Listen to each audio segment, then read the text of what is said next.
গতকালকে মায়ের বাড়িতে আসছি, কিন্তু এসেই দেখি ফ্রিজে কোনো কিছুই নাই, শুধুমাত্র কোরবানির মাংসই আছে। আমার মা যেহেতু বাড়িতে থাকেন না, আর বাড়িতে শুধু আমার ছোট বোনরা আর আমার নানু থাকে, তাই বাজার করার মতো তেমন কেউই নেই। তাই বাড়িতে আসলে বাজারটা করতে হয় আমাকেই। আমার ননদ এই প্রথমবার আমার মায়ের বাড়িতে এসেছে, তাই মা বলে দিয়েছে ওকে যেন একটা 3 পিস কিনে দেই। প্রথমবার মেহমান আসলে এই কাজটা সবাই করে। ভবের চর বাজারে আসছি বাজার করার জন্য, আর এসেই প্রথমে ননদের জন্য 3 পিসটা কিনে নিয়েছি। এরপর চলে গেলাম বাজার সদাই করার জন্য। প্রথমেই চলে আসছি মুদি দোকানে। তো এখান থেকে হচ্ছে যাবতীয় মুদি সদাই যা যা লাগবে সবকিছুই কিনে তারপর রেখে যাব। এরপরে মাছ বাজারে যাব। মুদি সদাইটা কিনে এরপর চলে যাচ্ছি মাছের বাজারে, কারণ এতগুলা বাজার নিয়ে তো আর বাজারে হাঁটা সম্ভব না। তো এসেই দেখি হচ্ছে এখানে মাছের যেই পরিমাণে দাম। মাছ কিনেছি ঠিকই, কিন্তু ভিডিও করতে পারিনি। বাড়িতে যেই মাছগুলো দেখাবো। তো এখান থেকে হচ্ছে সবজিও কিনে নিলাম। এরপর সব বাজার নিয়ে সিএনজিতে করে রওনা হলাম বাসার উদ্দেশ্যে। আর এইদিকে বাজার ঘাট সবকিছু এত এত দূরে, সেই হিসেব করতে গেলে সত্যি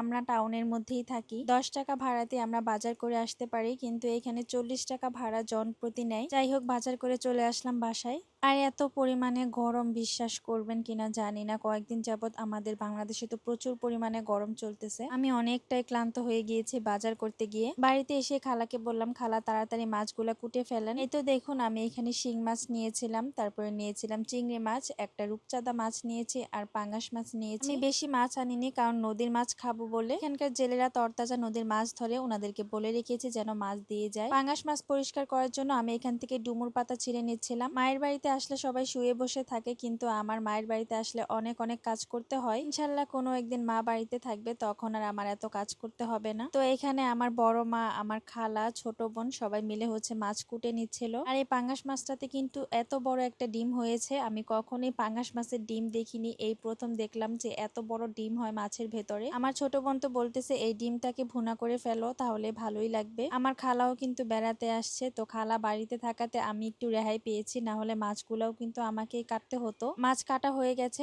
এখন হচ্ছে নদীর খালে চলে আসছে মাছ ধোয়ার জন্য। সবজি আর মাছ ধুয়ে তারপর বাড়িতে গিয়ে রান্না বসিয়ে দিব। আমরা কিন্তু আগে ওই বড় নদীতে গিয়ে গোসল করতাম, কিন্তু এখন হচ্ছে নদী একদমই ডুবে যাচ্ছে, তাই হচ্ছে শাকও ভেঙে ফেলা হয়েছে, সবাই এখন খালেই গোসল করে। আর এখানে আমার খালার পাট শাক রান্না হয়ে গেছে। গরমের মধ্যে আমার খালা অনেক কষ্ট করে আজকে রান্নাগুলা করতেছে। তো বাড়িতে সকাল বেলায় রান্না সব শেষ করে ফেলি। 2 চুলার মধ্যে অনেক তাড়াতাড়ি করে রান্না বসানো হয়েছে। এক চুলায় ভাত, এক চুলায় হচ্ছে চিংড়ি মাছের তরকারি, আর এখানে উস্তে দিয়ে শিং মাছের ঝোল রান্না করা হবে। আমি বলেছি যেন গরমের মধ্যে ঝোল খাবার খেতে পারলে কিন্তু খুবই ভালো হয়। এক এক অঞ্চলের এক এক রান্না। আমার খালা প্রথমে উস্তা আর আলুটাকে ভাপ দিয়ে পানি ফেলে দিল, এরপর হচ্ছে রান্না শুরু করেছে। খুব সুন্দর করে কষিয়ে নিল, যেভাবে আমরা রান্না করি, কিন্তু আমরা তো কখনো এভাবে ভাপ দেই না। তো তরকারির কালারটা কিন্তু সুন্দরই হয়েছে, খেতেও কিন্তু মজার হয়েছিল। খালা রান্না করে দিচ্ছিল, আর আমি সবকিছু নিয়ে ঘরে রাখতেছিলাম। রান্না শেষ হলে সবাই মিলে চলে আসলাম গোসল করার জন্য। আর ওই বড় নদীর পানিগুলো একদমই টলটল করতেছে, তো মনটা তো অনেক ছটফট করছে যেন ওইখানে যেতে পারি, কিন্তু ভাগ্য খারাপ, ওইখানে আর যেতে পারিনি। তো এখানে আমার বোনদেরকে নিয়েও হচ্ছে আমি সাঁতার কাটলাম, একা একা ভয় করে। আর কয়েকটা দিন পরেই বর্ষার পুরো পানি দিয়ে একদম ভরে যাবে। আর মায়ের বাড়িতে আসলেই হচ্ছে আমার এরকম সাঁতার কাটা হয়, কারণ আমাদের ওইখানে আমি হচ্ছে কলেই গোসল করি। এরপর দুপুরের খাবার খেতে বসে গিয়েছি। আমাদের যেহেতু দেরি হয়েছে, তাই হচ্ছে সবাই আগে আগেই খেয়ে নিয়েছে। এরপর আমি, আমার ননদ আর আমার ছেলে, আমার ননদের ছেলে সবাই একসাথে বসছি খাবার খাওয়ার জন্য। প্রচন্ড এই গরমের মধ্যে কিছুই খাইতে ইচ্ছা করে না। এরপরও আজকে রান্না করা খাবারগুলো বেশ ভালোই ছিল। সন্ধ্যেবেলায় ছোট বোন এইখানে মাটির চুলার মধ্যে নুডলস রান্না করতেছিল। সবচেয়ে মজার কথা হলো, আমার ছোট বোনের এই রান্নাগুলো আমার ছেলের অনেক পছন্দ হচ্ছে, সাথে আমার ননদের ছেলেরও। আর আজকের ভিডিওটা এই পর্যন্তই। সবাই ভালো থাকুন, আল্লাহ হাফিজ।